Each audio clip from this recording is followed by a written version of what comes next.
हम 1999 में ताजमहल देखने गए थे।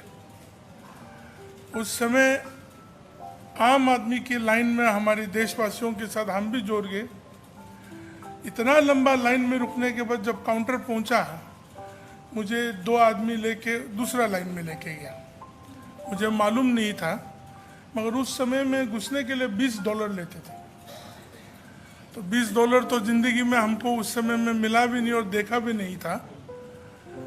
तो उस तरह हो के मुझे बहुत कन्विंस करना पड़ा कि हम हिंदुस्तानी हैं और हम नागालैंड से हैं।